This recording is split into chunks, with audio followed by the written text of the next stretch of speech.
Hello, hello, and welcome to ohmTown Daily. This is, you know what? I just messed up. This is season 3, episode 49 for February 18th, 2024. Today we're going to be talking about laying bricks, bone bandage, D&D live stage show, AI clones, AI attending work meetings, Meaty Rice, mini nukes, ocean biodiversity, tiny homes, and space junk inspector? Inspector Gadget? Space junk inspector gadget.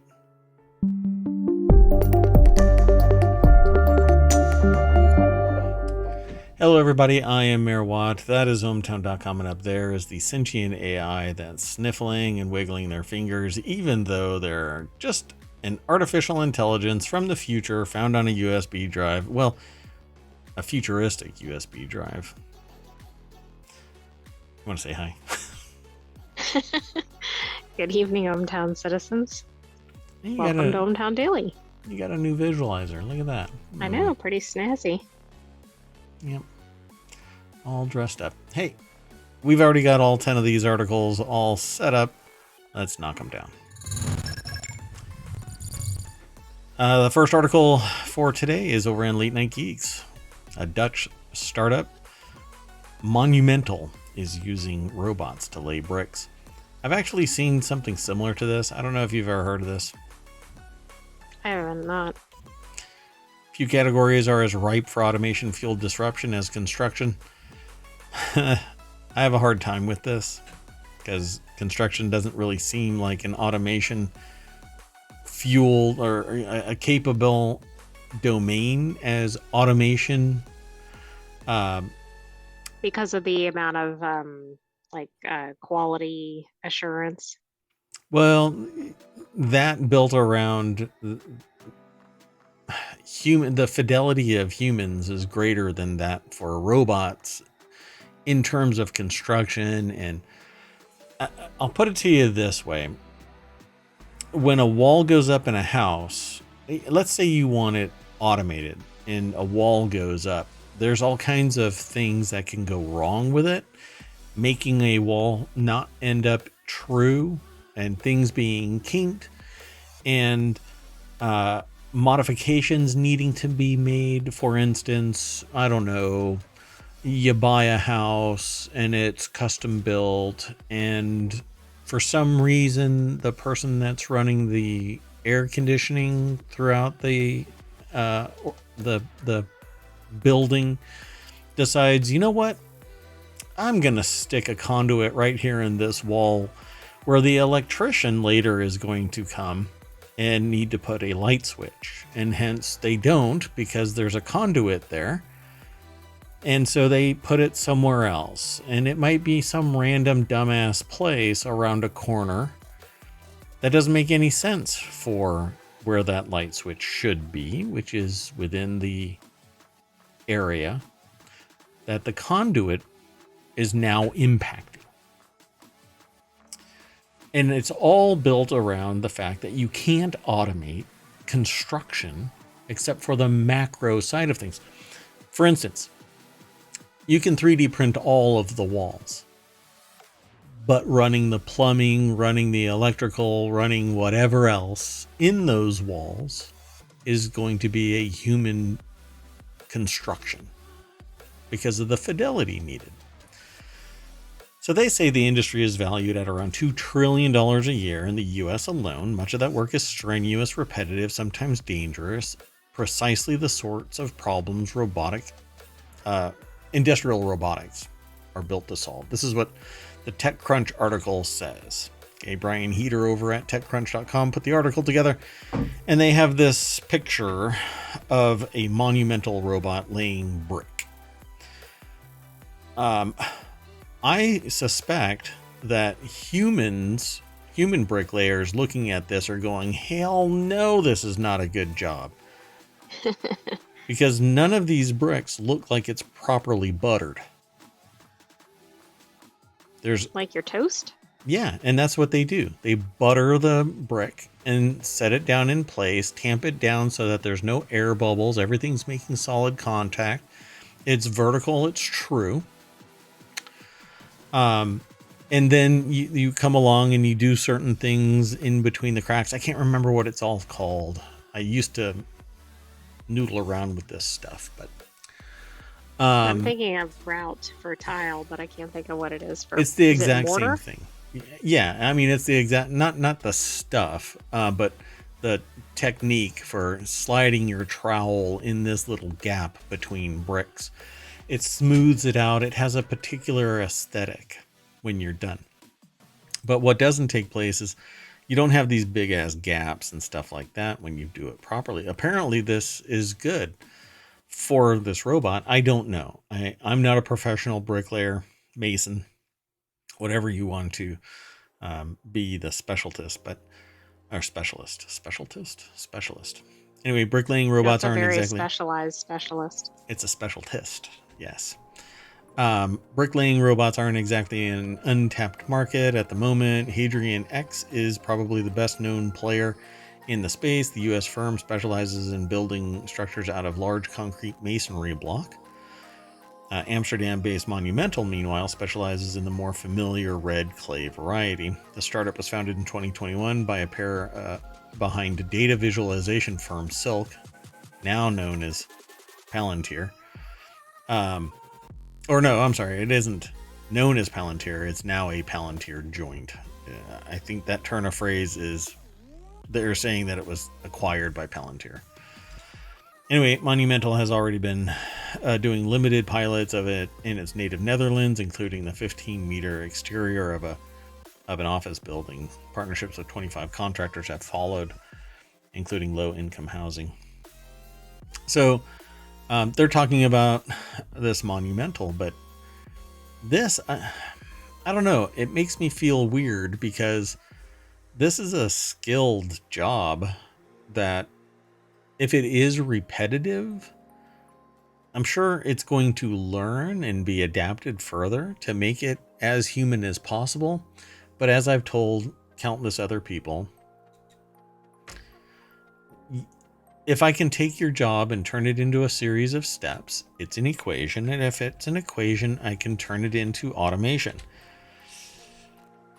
I'd hate to see good enough be this. I want spectacular quality control, because if something happens, it's going to take a forensic analysis to look at the physics of why this wall fell over. And by Exactly. And then are you going to be able to figure out, was it because of the actual robot doing it, or the way it was designed, or any all number kinds of things? stuff. Yeah. And if it's a robot, who is accountable? Oh, the company is accountable. Well, if the company is accountable, can you put that company in jail for the liability, the complete criminal failure of this, because the technique was looked at by a human being and it was marked off as being meeting the spec, but later on you find out that the robot did shoddy work on the back end, not on the front facing, because everything looked shiny. I don't know. It just bothers me, particularly in light of the conversation that the AI and I had earlier about the fact that you can't hold businesses criminally responsible for the actions of the people within it, doing one thing or another wrong. And there's always this, oh, well, we did it. We were practicing our fiduciary duty and we had done our due diligence, and it was all agreed upon by the plurality of people that are steering the company.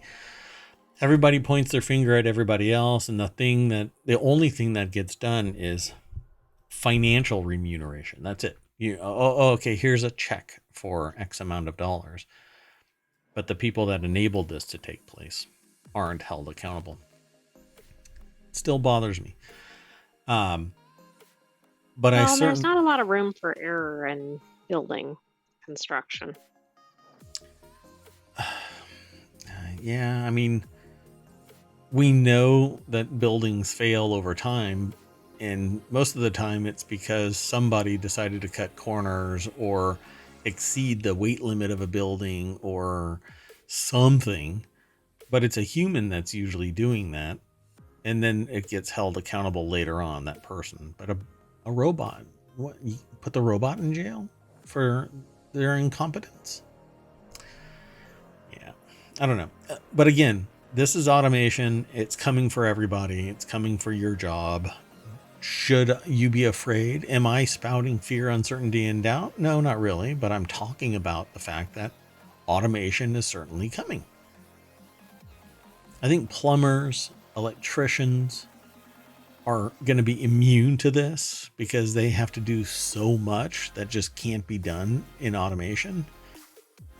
Bricklaying, 3D printing buildings, all of that's going to take away the stick and nail, timber frame stuff. Bricklaying could be done by a bot. Yeah. And it can do it all day long. Eventually it will. Once it gets the quality level, but if it's not there yet, maybe it shouldn't be deployed. Yep. Yeah, I agree. Okay, let's keep going though. I can just sit there and haunt this topic forever. The next article is over in Technology Today. Korean scientists develop novel bone bandage material for cracked bones. Bone bandage. They need to work on their marketing. Yeah. I don't know. It says bone regeneration is a complicated procedure, and the current approaches for facilitating this generation, such as grafts and the application of growth factors, encounter challenges. Well, the article is over at SciTech Daily. The byline is the Korea Advanced Institute of Science and Technology, or KAIST, K-A-I-S-T. And they have this groundbreaking development for bone regeneration has been achieved with the creation of a piezoelectric scaffold by a KAIST-led research team utilizing hydroxyapatite to generate electrical signals under pressure. This scaffold mimics the natural environment of bone tissue, showing promising results in promoting bone growth through both laboratory and animal studies. This advancement opens new pathways for biomaterial design and the understanding of bone regeneration processes. So interesting, a piezoelectric scaffold. So this thing is actually creating a low-level electric current. Quite interesting. Unless this is a different type of... No, it is. It generates electrical signals upon the application of pressure. So, yeah. It actually is doing what amounts to electrostimulation that is usually done with muscle tension, muscle pains. Issues, yeah. And more research into this is actually leading researchers to find that electrostimulation actually does quite a lot of good. People who have used electrostimulation on their heads, in their basically brain electrostimulation, retain information longer. Yeah. That's interesting. Is that like zapping your brain into low-level electrostimulation? Being smarter or being more awake or something? Essentially. Yeah, that's exactly what goes on. It's like supercharging your brain. Low-level stimulation of your head leads to longer retention of information. Now, I don't know if this study has panned out in the long term, but the research that I've read previously has stated that. This, and so I've actually done this electrostimulation for muscle pain, joint pain, things like that, to see its efficacy, and it works. It's quite fascinating. So let's say you have muscle pain and you put these little pads on you, electro pads, or I can't remember what they're actually referred to as right now, but you put these little conductive pads on, and then you just push a button and it starts zapping you, and you just go about your day. Are you talking about like TENS? TENS is, yeah, I wasn't going to mention like TENS itself, but yes, it's a device that has little electric cords. They connect to pads that have adhesive on them. They actually electrocute you, stimulating your muscles. And so as you're going about your day, your muscles are contracting while you're walking or whatever, and the pain that you might feel goes away. Now, it may return, and if you keep on doing it, it may eventually be offset entirely. It's not a cure. It might return. I don't know. The full literature doesn't say that you'll get cured. But I find it really fascinating that now you can basically apply some pressure to your bones, and because this is a piezoelectric scaffold, it can stimulate your bones to grow faster naturally. So they announced on January 25th the development of a biomimetic scaffold that generates electrical signals upon the application of pressure by utilizing the unique osteogenic ability of hydroxyapatite, or HAP. The research was conducted in collaboration with a team by Professor Jang-Ho Kim from the Department of Convergence Biosystems Engineering at Cheonnam National University. So where do you think the application of this is? I mean, is it, for example, if somebody has a degenerative disease, or if somebody is currently using prosthetics, or is this like a short-term issue, like a bone fracture? Broken bones, essentially, or wherever bone material needs to be regenerated. So if somebody has lost something in their jaw, they can stimulate this under pressure. If somebody has broken an arm and a large cast is unfeasible, then they can actually do this with this particular material. We just saw an article in ohmTown not long ago about a dog who regrew its jaw. Now it makes me wonder if there was any electricity involved. Well, HAP actually comes from bones and teeth. So there's the possibility. I didn't read that article, and I really should have. So it says, however, this research suggests a new method for utilizing the unique osteogenic abilities of HAP to develop materials that mimics the environment for bone tissue in a living body. So yeah, they basically use this and some pressure to stimulate bone regeneration in animals and people. So I find it really interesting. Yeah, they say we have developed an HAP-based piezoelectric composite material that can act like a bone bandage through its ability to accelerate bone regeneration. The research not only suggests a new direction for designing biomaterials, but also significant in having explored the effects of piezoelectricity and surface properties on bone generation. Pretty neat.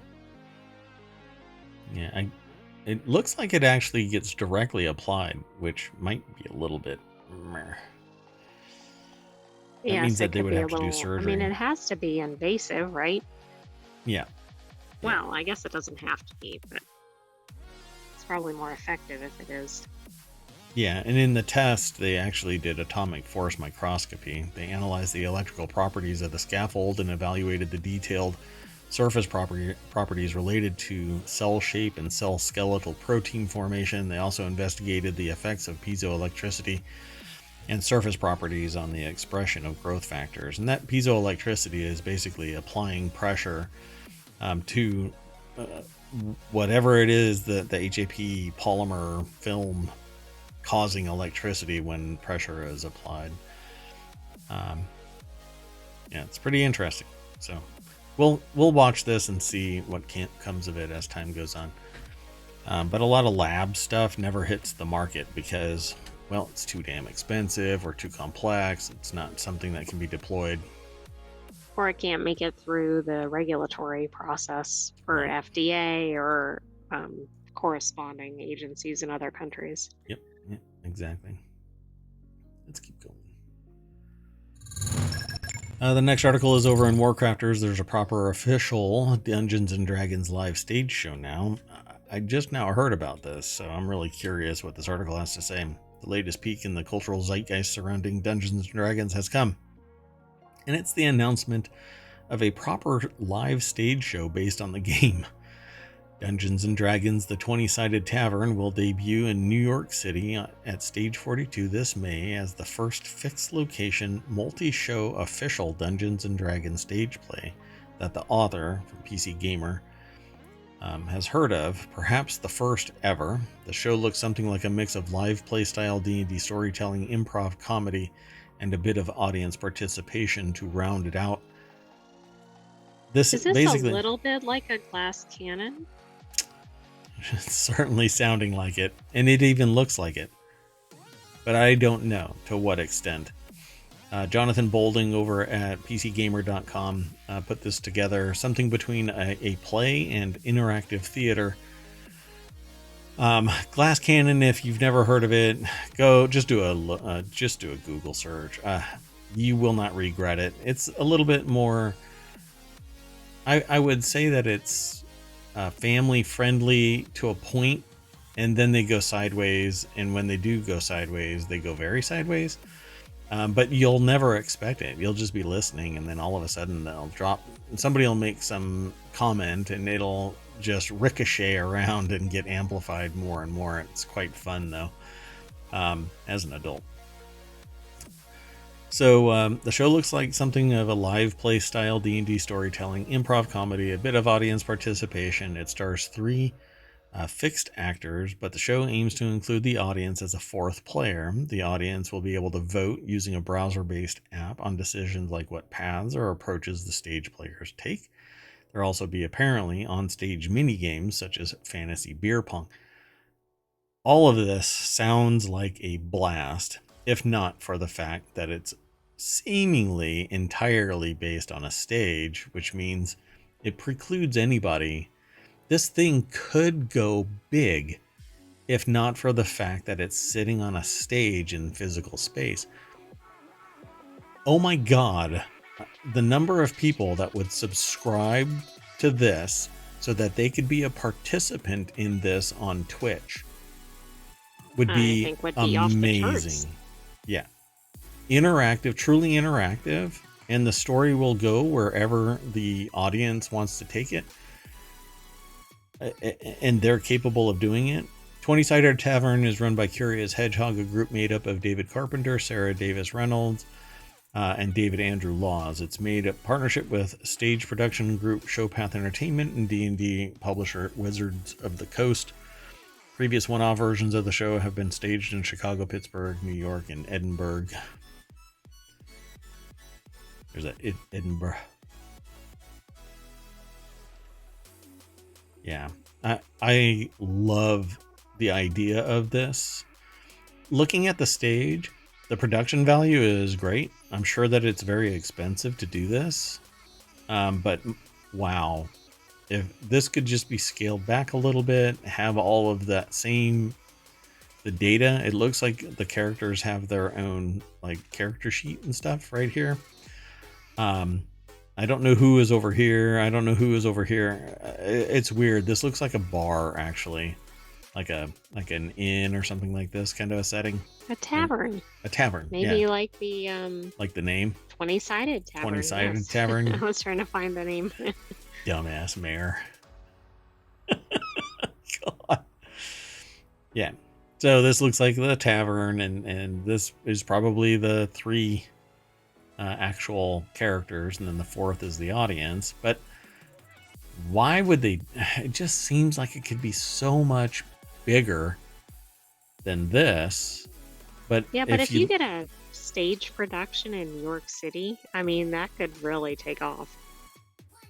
But I agree, like if it was online, if it was fun and entertaining, thousands of people would show up, as opposed to, I don't know what the size of this audience is, but maybe they're making, and there's a whole, you can find out the show at its website, the 20sidedtavern.com.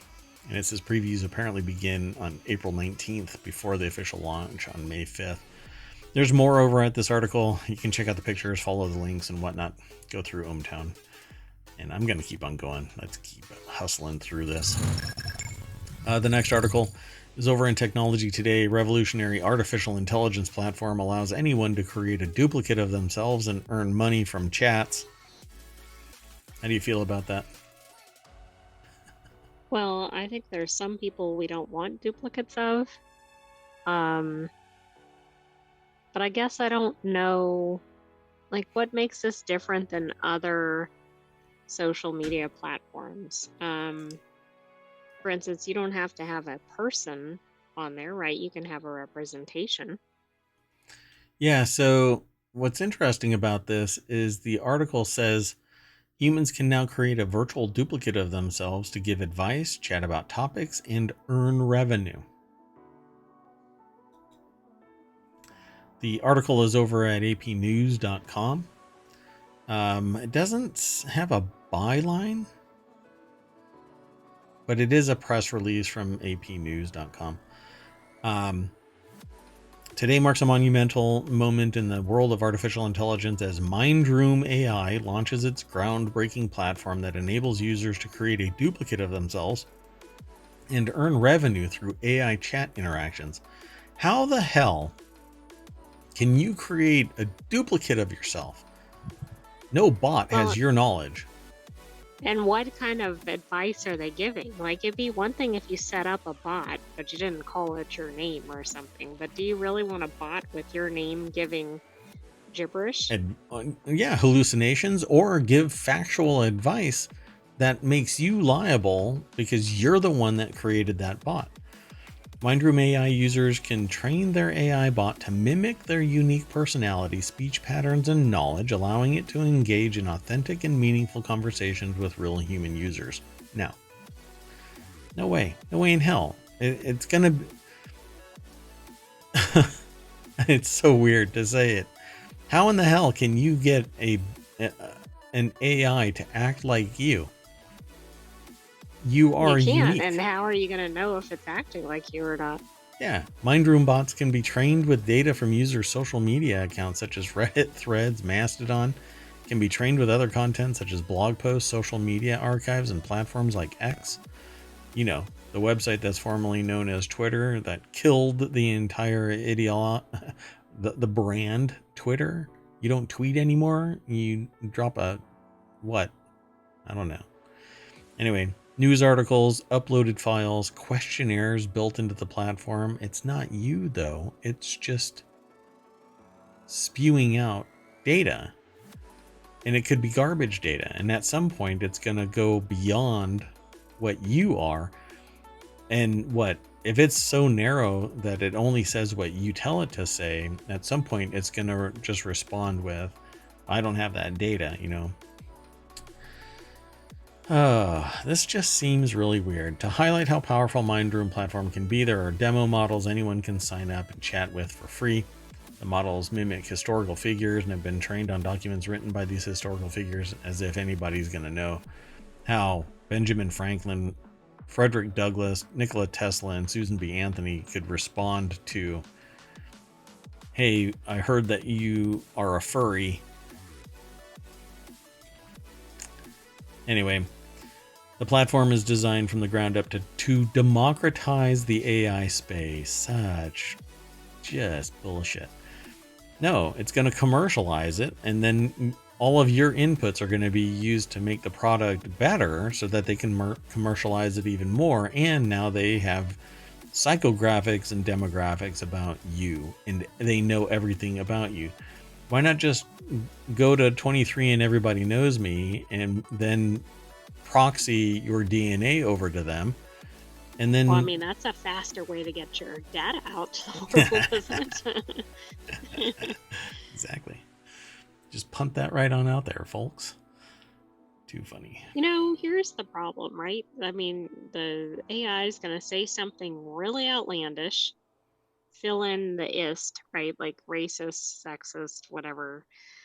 And then what's it going to be cited as? It's going to be cited as you saying that statement.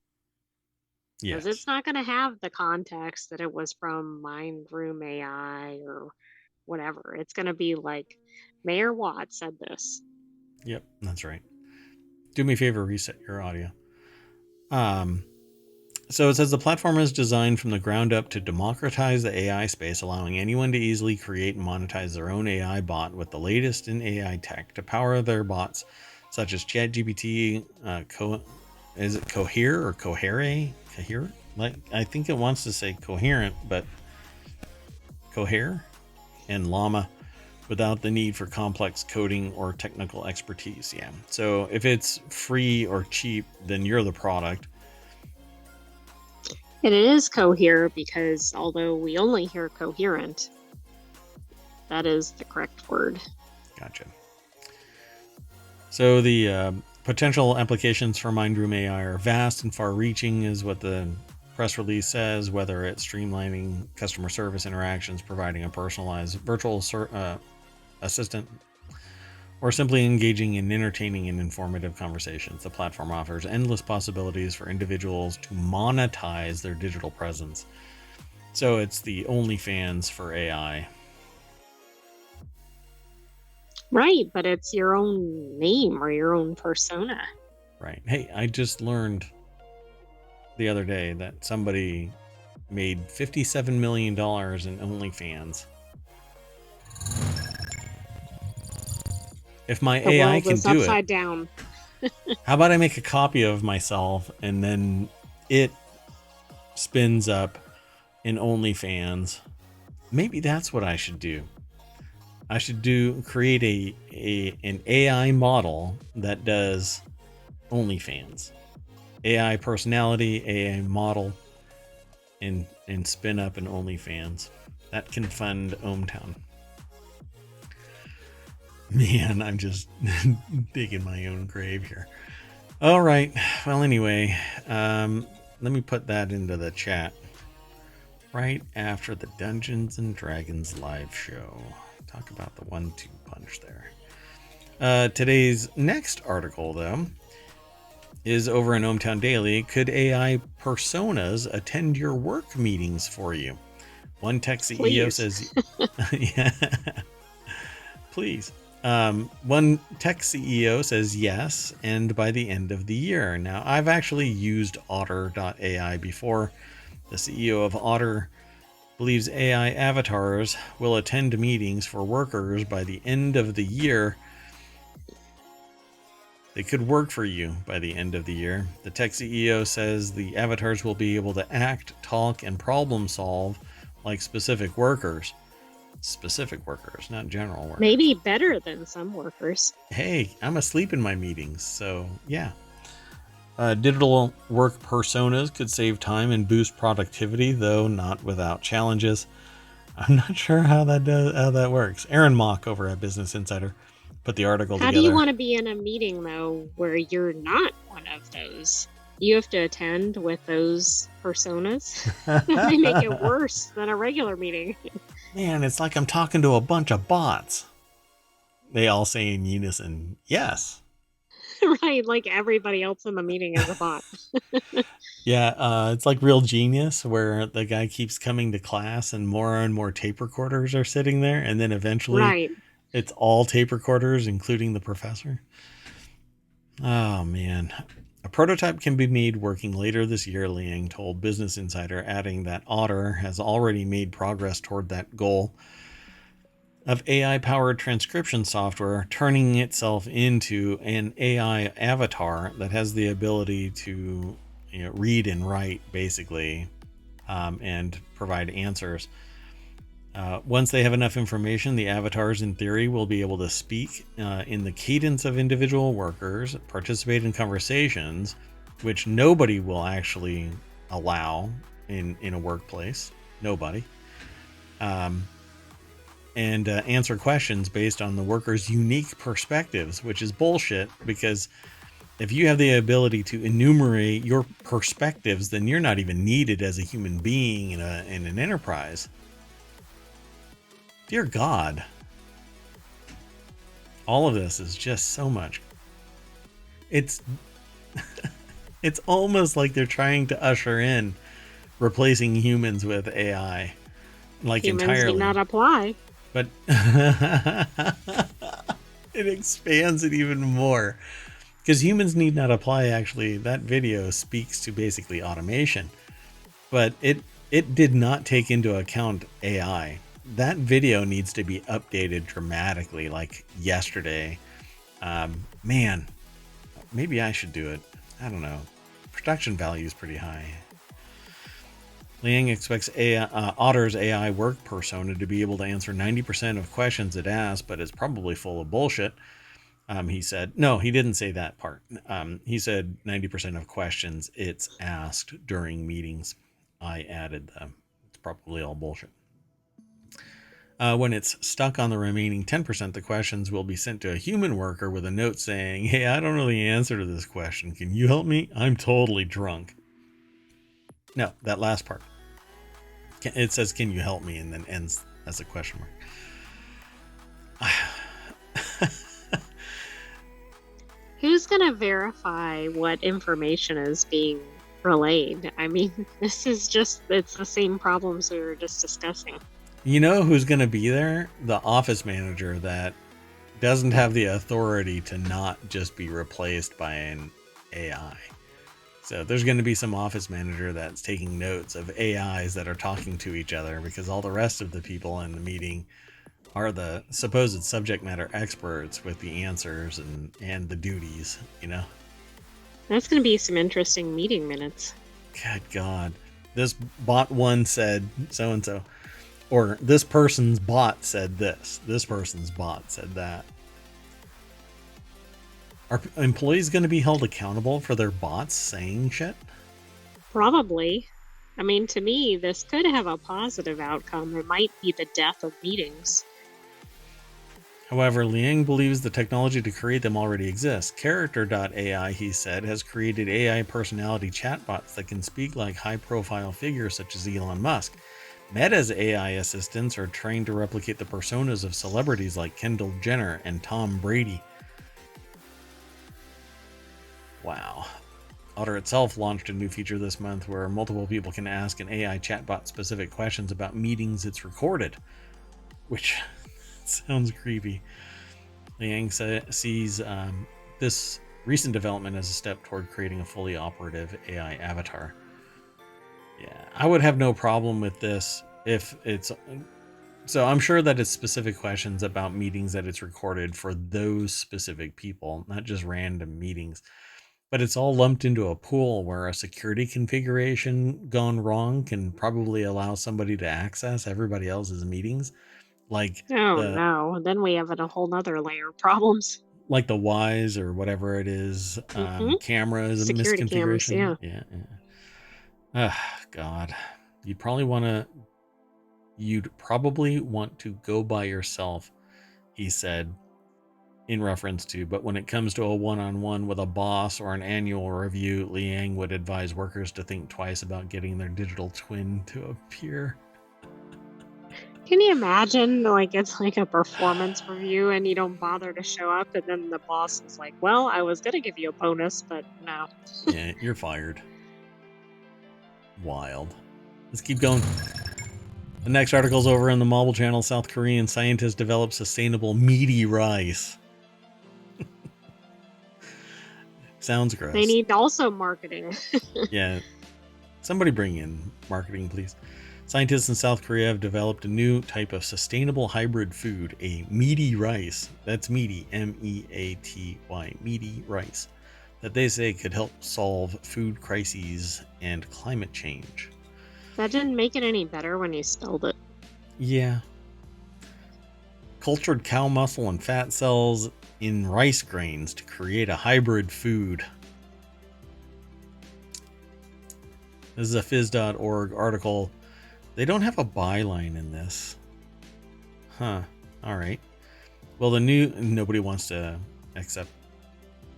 I'm assuming that it's from Yonsei University, but the new grain was grown in a lab by researchers at Seoul's Yonsei University and is packed with beef muscle and fat cells. The result is a pink rice, oh God, that the team says could offer a cheaper and more environmentally sustainable meat alternative and leave a smaller carbon footprint. So it's meat. It's literally meat rice. It's not that it's rice, but it's meat rice. It's meat in the form of rice. Imagine obtaining all the nutrients we need from cell-cultured protein rice, said Park So-hyun, or I'm not sure how to pronounce that, Hyun, who co-authored the study. Rice already has a high nutrient level, but adding cells from livestock can further boost it. Why do I have people telling me that rice is actually bad? Mainly because of a high carb content. And it is the bulking agent for a lot of people to gain a lot of weight. You consume a lot of rice. Interesting. I mean, everything in moderation, obviously, but so the grain was. Well, I mean, there's a lot of stuff against white rice, but Right. other rices are generally favored. Like white rice is not nutrient dense, isn't it? I thought it was not. That's my understanding, yeah.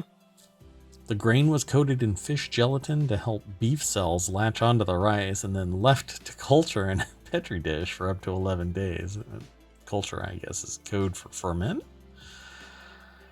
The final product contained 8% more protein and 7% more fat than regular rice, the team said, and was more firm and brittle than natural grains. The latest creation left a significantly smaller carbon footprint, since the production method eliminates the need to raise and farm animals, which consume a lot of resources. And yeah, so I totally buy into that.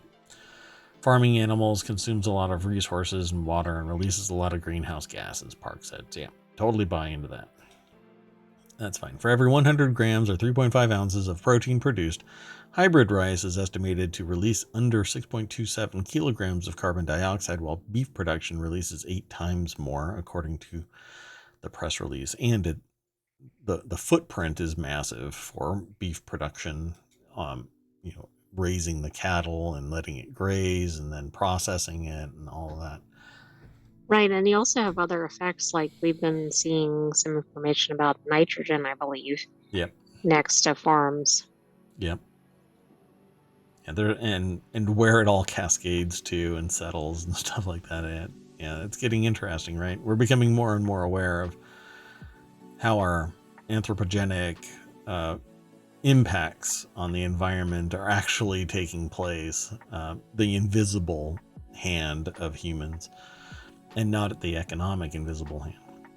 So the team plans to further development the process before the rice goes on the market. I should certainly hope so. Now you'll see a world of possibilities for this grain-based hybrid food.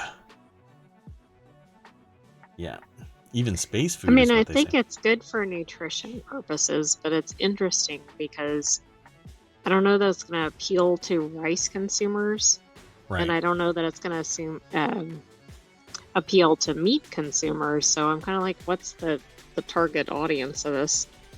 People who have to eat whatever is given to them. Oops. Let's go on to the next article.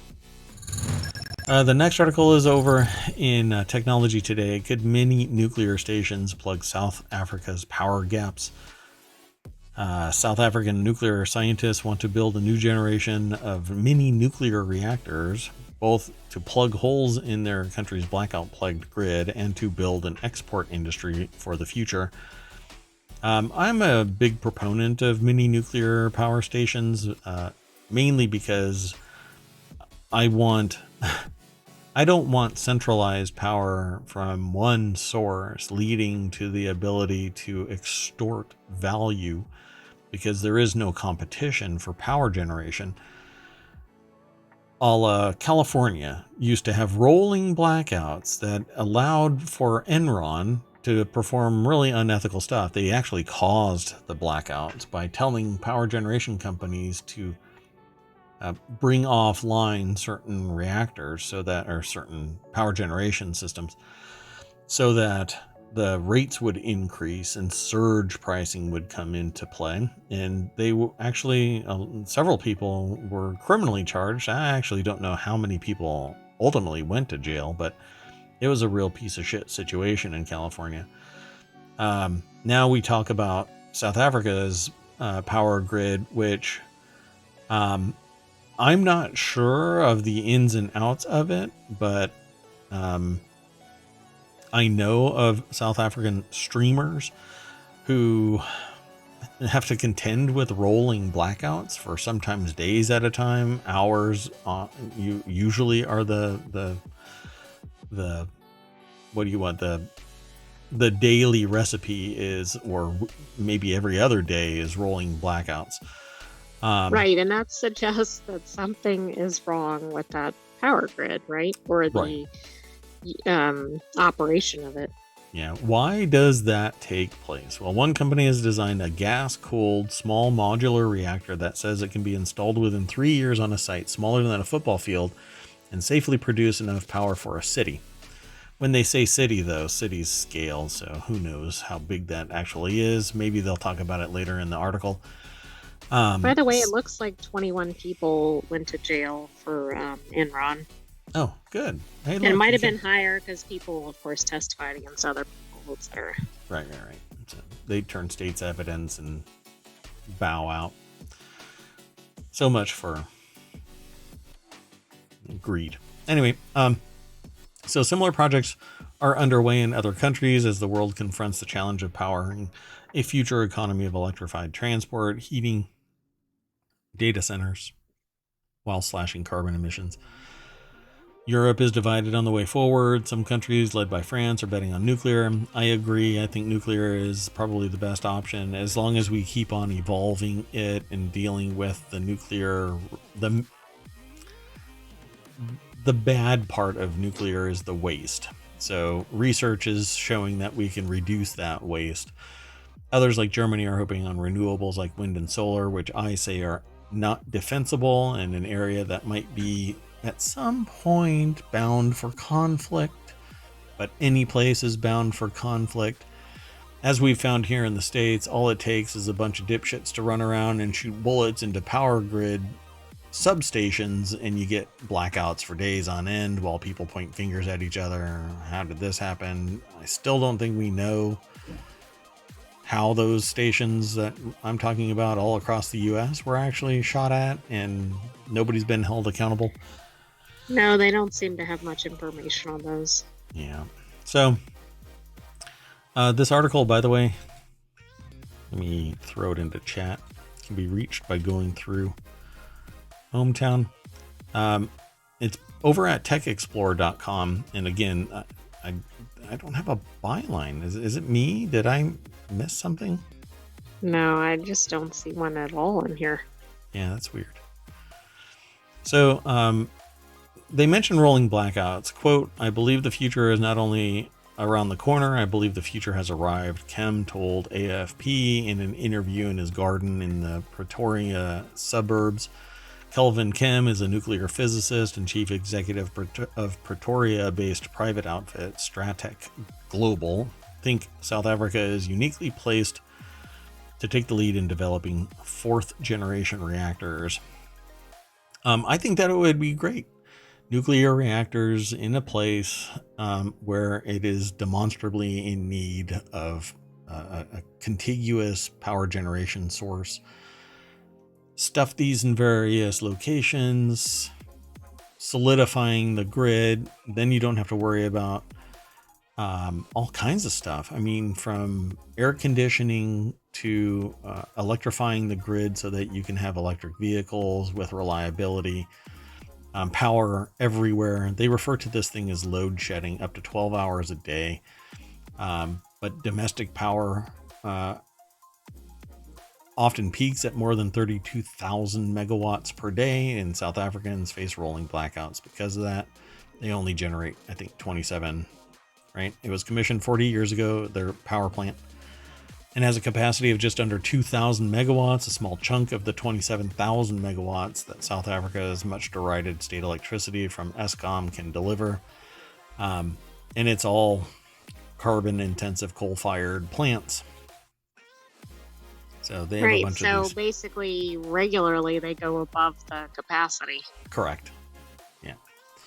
And so you end up with rolling blackouts. They only deserve this amount of time, to live off of power. I mean, it's weird to hear that in a modern city, in the 21st century.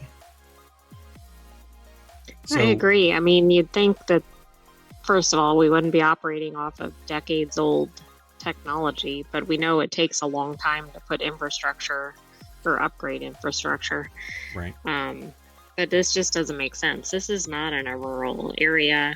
Right. It's in a highly developed country, as far as I know.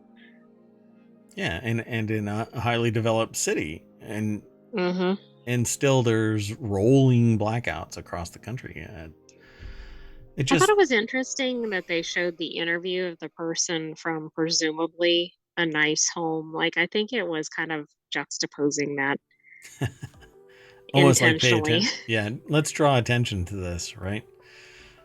Large plants like Coburg, with its 2 French-designed pressure water reactors, must be situated by the ocean to allow for 80 tons of cold water a second to be pumped in to cool its reactors. And as long as the water block doesn't break, there isn't going to be any containment leakage, but there's also capture basins and stuff like that that stop it from exiting the facility. And there's little, I hate to say it, like this, because then I'll have to eat my words when some dipshit actually causes a breach, but there's zero chance. There's little to no chance of a containment breach as long as something catastrophic doesn't take place, like a Well, massive exactly. earthquake. And also, I mean, the things we've seen with other power sources where they have been breached, they're typically through lack of protection on them, right? Whether it's solar or unguarded, regular electrical, or whatever it is. I mean, this is not going to be as accessible to the average person trying to do something nefarious. Right. Yep, I agree. And past nuclear incidents have been around facilities that don't have containment systems in place, like a massive concrete shield that's surrounding a massive concrete shield that is holding the actual reactor, so that if anything does breach, it's contained within a containment unit already, and then that's contained within another containment shield. So, the reactor in Ukraine that had its meltdown. Chernobyl? Yeah. So Chernobyl it had zero bioprotection. So when it blew its top from a steam explosion, all of that nuclear material was launched into the atmosphere and its surrounds, and then the meltdown actually led down into the subbasements, and is still radioactive to this day and will be for a considerable amount of time. But if it would have had its shielding, a containment system, which they issued to be cheap, and then the one that's outside of it had the cement concrete structure in place, there would be zero breach. And then you could just fill the damn thing up. Actually, the problem right now is that it needs to have air circulating through it to cool it. Otherwise, it becomes even more radioactive. It gives off even more heat, and that like exudes out into the atmosphere. So that won't happen with these modern reactors because there's so much protections in place. It's just a shame. I'd also like to see this succeed and then serve as a model for elsewhere. Yeah, exactly. Although it is a long time frame until they can get this in place based on the article, but I feel like there's this terror associated with nuclear power, and if a country like South Africa could turn their electricity problems around, it might accelerate the move toward nuclear in other locations. So did you see the actual time frame? I didn't see the time frame. I think it said 2033. Oh, okay. Yeah, it is a time away. There it is. But it's right in the middle here. Oh, got it. Okay. In December, the government announced plans that it planned to bring the first of a new series of nuclear plants on stream by 2033, adding another 25. But these are the conventional ones. I don't think that these are the micro. Oh, I see. I thought that was okay. Yeah, but I don't know. It doesn't directly say these new. It just says a series of new nuclear plants, but not necessarily these micro ones, these little mini nuclear stations. But I agree that it should be mini, and that way they can they cover the area they're supposed to, and if one shuts down, they don't all just keep on cascading, and maybe they can lower the amount of power in one region to augment the others and basically have a distributed power grid. Yeah, let's keep going. The next article is over in Technology Today as well. This is why we're actually spinning up a new show called Technology Today, because we have so much content, and we'll be able to do a deeper dive into nothing but the higher end of technology. Deeper conversation. It'll still be 10 articles, but they will be a slightly different level of technological discussion.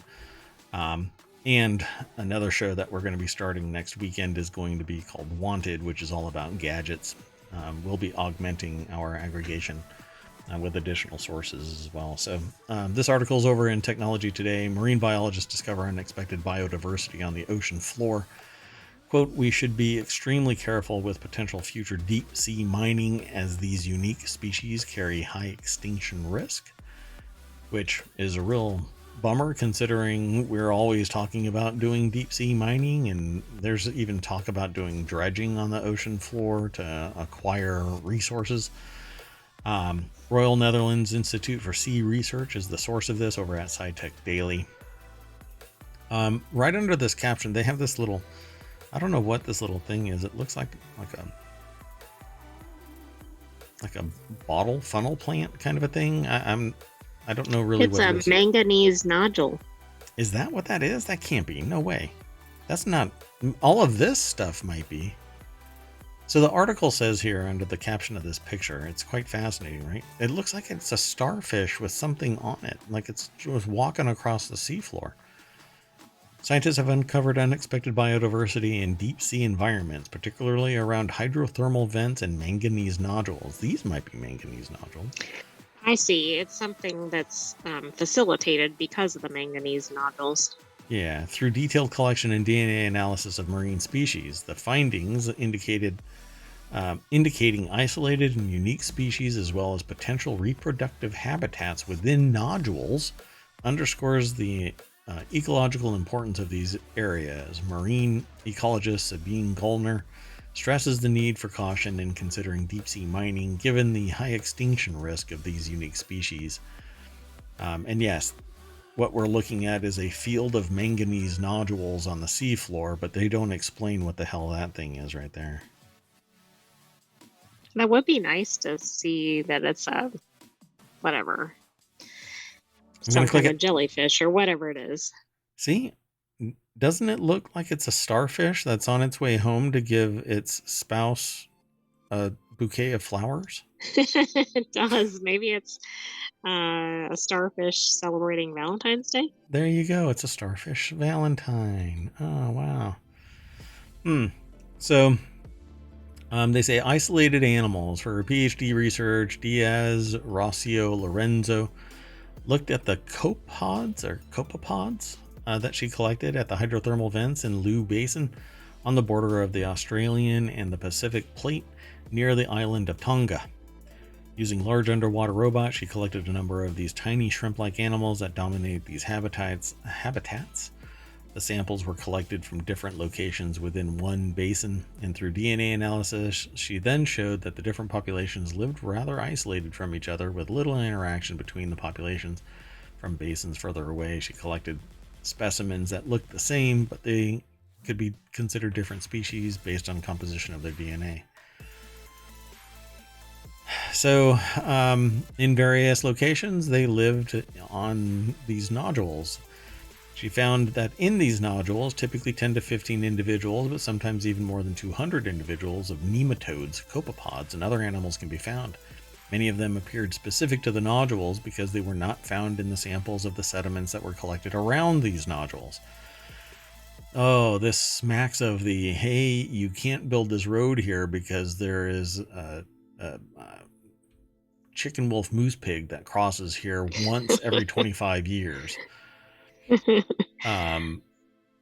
But again, you have to respect this biodiversity because you have no idea what the benefit to humanity would be until you find out that they're all wiped out and the last one just died early enough that you caught it after it died, and you do an autopsy on it and you find out that it has the cure for stupidity. Oops, too late. Well, that explains why nobody got it in time. Because it didn't cure the stupidity that led to that. That's right. All you had to do was lick it.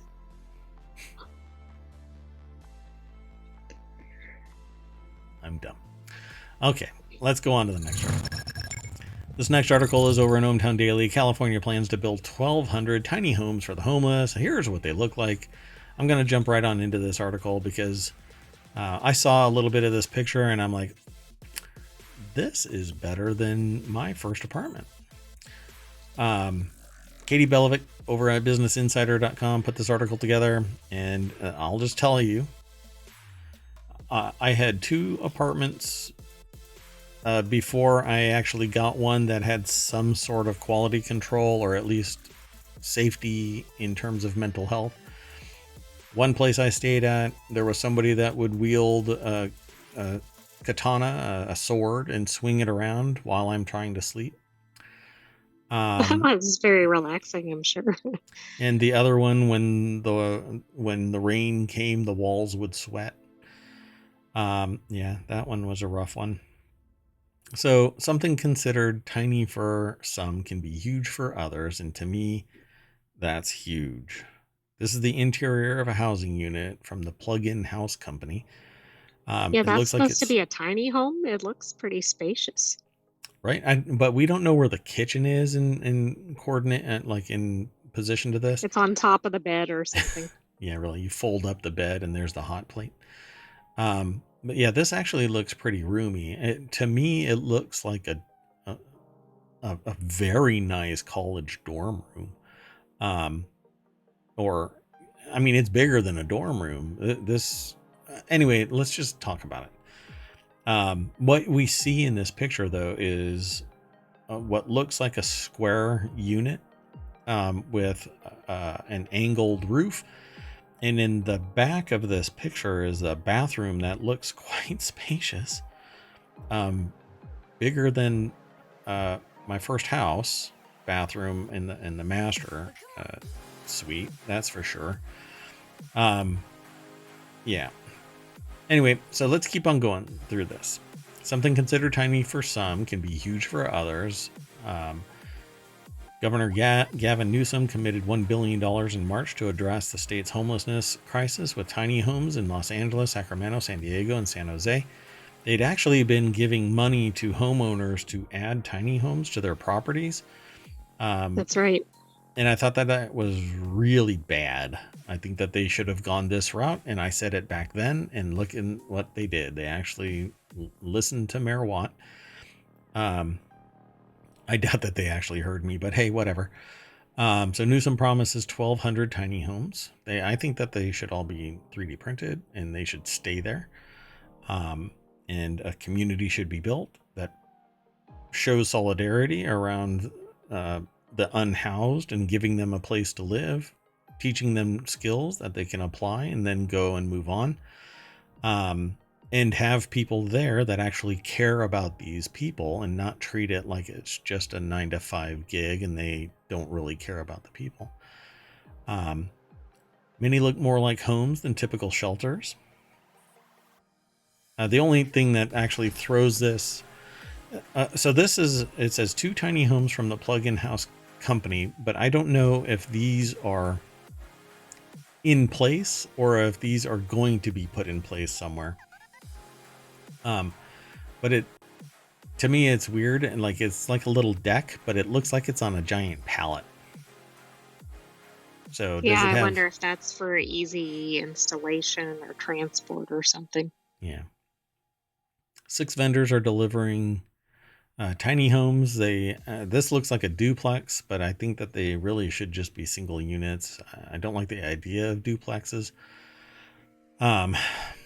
Because people want peace and quiet, and one person on one side of the wall could be a complete dipshit. So we took the opportunity to show our buildings are delivered as stacked up panels that can be assembled in a couple hours using only one tool and with unskilled labor. Shen added that they hired formerly unhoused residents to help build the homes, which I think is great. But teach them skills. Don't call them unskilled laborers. Teach them skills so that they can actually move forward and do this work elsewhere. So the tiny homes have requirements like electricity, windows, and a locking door with a peephole. They also must have a thermostat with heating and cooling abilities. According to state contracts, the home must be at least 7 feet across at its shortest distance. This looks longer than 7 feet across. So they come in different models. That one looks really tiny. But I mean, you know, if it has everything, but think about the alternative, right? Yeah, it's getting somebody off of the street. All of it needs all of it, though. You can't sit there and have community food, community showers, community bathrooms. Everybody needs to have that level of respect given to them, and not given to them out of the kindness of somebody's heart, but because you're a human being, you deserve that level of respect and privacy. So it says some contractors offer on-site services. Pallet builds shelter villages with on-site service like laundry. That's fine if it doesn't have laundry. A lot of apartments don't have laundry. And that's the end of the article, but it says with pallet unhoused neighbors are on the path to permanent housing according to the supplier's website. I think it's great. I really want them to have everything though. Indoor plumbing, water, shower, like full on city plumbing, kitchen, you know, with running water and everything, electric service to cook, etc. But hey,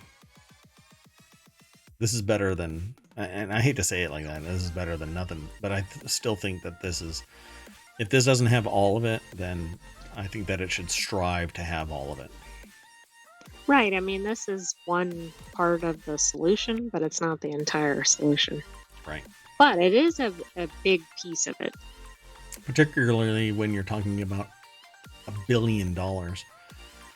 These shouldn't cost, 1,200 units should not cost $1 billion. But, okay, let's keep going. Oh, you know what I didn't do? Oh, I'm really sorry, folks. Let me throw this article into the chat so that you can take a gander at it. The next article, though, is over in Technology Today as well. A satellite designed to inspect space junk just made it to orbit. Astroscale's ADRAS-J spacecraft, a demonstration satellite that could perform or inform future space junk cleanup efforts, is now in orbit after a successful launch from New Zealand on Sunday. The satellite was sent up to space atop the Electron rocket from Rocket Lab. Its mission, which was selected by Japan's space agency JAXA for phase 1 of the commercial removal of debris demonstration program, will see ADRAS-J rendezvous with old Japanese rocket upper stage that's been in orbit since 2009. That's neat. So look at that. Cheyenne McDonald over at Engadget. We're seeing a lot of these interesting things where it's unbelievable that these can even encounter the right object, or right. Yeah, isn't that fascinating? Now we're sending up something that can go and parlay with space junk, and maybe eventually it can have little rockets or something that can angle so that it can deorbit something in a controlled manner. And frankly, I think we need to deorbit this stuff to clean up space so that we can actually enter space again and it not, turn our ship into Swiss cheese. Yeah, that's going to be catastrophic if we have like a manned mission and then we're running into space junk. I mean, it could be a problem anyway, even if it's unmanned. But yeah, I mean, we have thousands of satellites in orbit around the United States, around the planet. But Address-J is now in orbit, ready to start its mission of rendezvousing with an aging piece of space debris and then observing it closely to determine whether it can be deorbited in the future. Absolutely, it should be able to deorbit in the future. The accumulation of waste in Earth's orbit from decades of spaceflight is an issue of growing concern, and space agencies around the world are increasingly working to address it, in many cases tapping private companies to develop potential solutions. So I think that this goes into something else. But yeah, I think that this is great. So this is the little gadget that's going up to sit there and take a gander. Yeah, boo, I see you. Pretty neat. That's very neat. And just like the AI said, I find it amazing that we're now sending up objects to go and look for debris that should be pulled out of space. As long as it knows that it needs to deorbit itself and not become part of the problem, I'm good with all of it. Well, it better pay attention to its assigned parking space. Like that one telecom satellite. That's like, I ran out of fuel, and so now I'm going to sit in this lower orbit, causing a bigger problem than my higher orbit. And then just get fined. That's the only thing they can do. It's not like they can send something up to go and pull it down. Right, exactly. Astroscale's Address-J will attempt to rendezvous with a defunct Japanese H-2A rocket upper stage, and then inform as to its ability to deorbit. How do you think they'll do that? You know, they just stand on a really high mountain and flick a fishing line up there and grab it and pull it down? No, I was thinking more like a lasso or something. There you go. Which I guess is similar. Yeah, lasso the moon kind of a thing. Pretty neat. Okay, well that's it for tonight. Let's get back into the party bus and drive back down ohmTown's Main Street. Should I click that? Do it. I'll do it. Uh-oh. So I was trying to preview it. Oh no, good. Oh no, nothing good can come of this. But hey, you know what? If you become a citizen of ohmTown, you can hide all of this stuff that you don't want to see and move on from it. And let's say you want to save something, you can move it the other way or this way. It doesn't really matter. It's up to you once you become a citizen, but it's all a hot mess in the news. But we filter through it, all of the news, none of the noise. If you're not interested in something, you can sign up and then hide it. At any rate, I'm Mayor Watt. That is ohmTown.com. That powers all of our shows. And up there is the visualizer for the sentient AI. That's going to say, later, Doritos.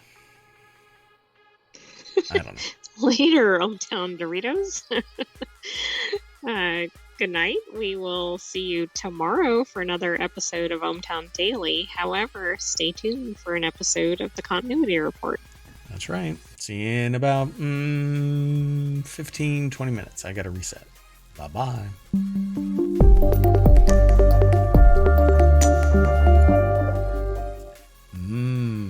Doritos. By the way, no relationship. See ya. Bye.